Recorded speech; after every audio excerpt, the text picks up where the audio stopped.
উল্টো রথের দিন বাপের বাড়িতে বেশ আনন্দ করে দিনটা কাটালাম। সবাই মিলে বাজনা টাজনা, তারপরে আদিবাসী নৃত্য, আনন্দ, লোকজন এসব নিয়ে উল্টো রথে বেশ ভালোই কাটলো। প্রথম রথে আমি কিন্তু এখানে ছিলাম না। আর উল্টো রথের দিন নিয়ম অনুযায়ী পাড়ার এক জেঠু একটু ঝাঁট দিয়ে দিল। নিয়ম তো আছে, সোনার ঝাঁটা দিয়ে ঝাঁট দিতে হয়, মহিষাদলের রাজা সেই রীতি চলছে, কিন্তু সেটা তো আর আমাদের এখানে সম্ভব নয়। তো মোটামুটি যেটা নিয়ম আছে সেই অনুযায়ী ঝাঁট দেওয়ার পরে নারকেল ফাটিয়ে এবার রথ তার গন্তব্যের দিকে এগিয়ে যাবে। তো সবাই দেখতে পাচ্ছ এখানে রথের দড়ি ধরে দাঁড়িয়ে আছে, এইবার রথে টান পড়বে। তো চলো একটু দেখে নিই।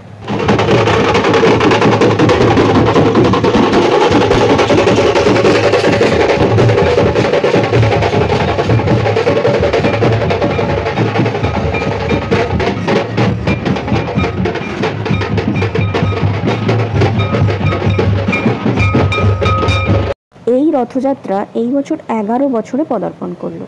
আর প্রত্যেক বছরই কিছু না কিছু অনুষ্ঠান এখানে হয়ে থাকে এক সপ্তাহ ধরে। এবছরও তার ব্যতিক্রম হয়নি। ভাগবত পাঠ, কীর্তন, বিভিন্ন সাংস্কৃতিক অনুষ্ঠান কিন্তু হয়েছে।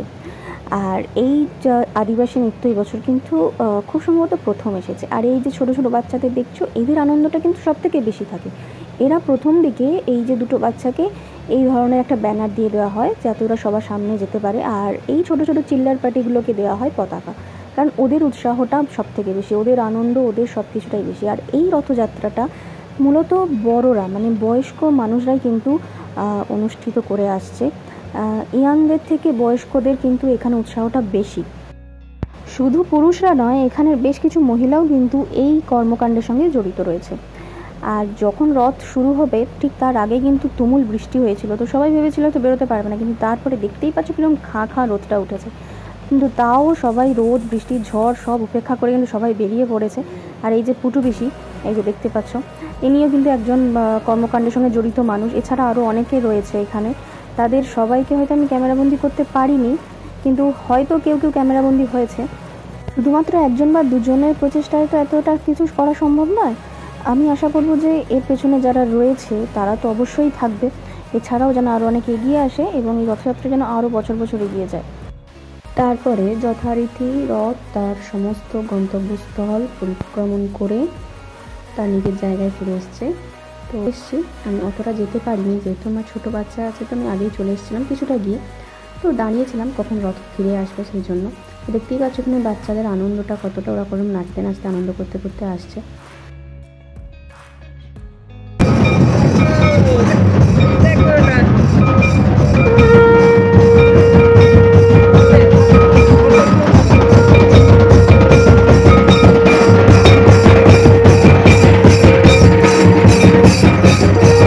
ফিরে আসার পরে রথের চাকায় জল দিতে হয়, প্রত্যেকটি চাকাতেই জল দিতে হয়, রথকে ঠান্ডা করতে হয়।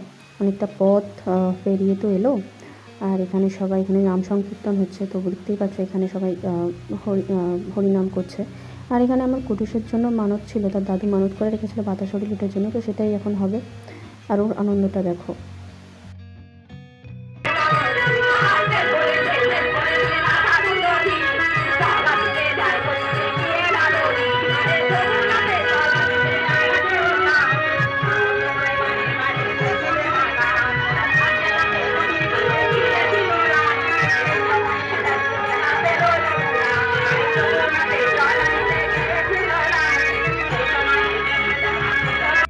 তো এইভাবে সবার আনন্দের মধ্যে দিয়ে নাচানাচি করে, হরিনাম সংকীর্তন করে সবাই বেশ দিনটা ভালোভাবেই কাটালো। আর তারপরে এখানে একটু ভোগের ব্যবস্থা ছিল, যে সবাই যারা ওখানে থাকবে এবং আশেপাশে যারাই শুনে আসবে একটু অল্প করে সবাইকে একটু ভোগ দেওয়া হবে।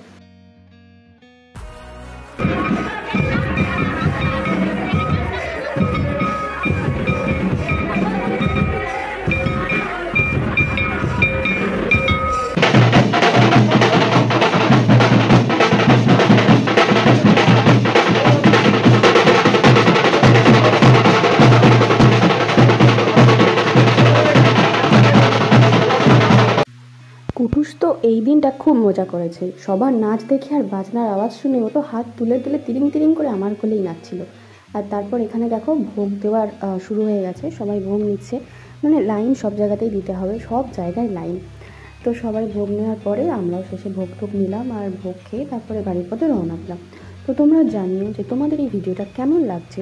আর অবশ্যই লাইক, ফলো, সাবস্ক্রাইব করে দিও। তোমরা সবাই ভালো থেকো। আর আমাদের এই রথের ভিডিও কেমন লাগলো তোমাদের, আর পরের বছর দেখতে চাও কিনা সেটাও কিন্তু অবশ্যই কমেন্ট করে জানিও। তো দেখা হচ্ছে নেক্সট ব্লগে। ততক্ষণ সবাই ভালো থাকো, সুস্থ থাকো, টাটা।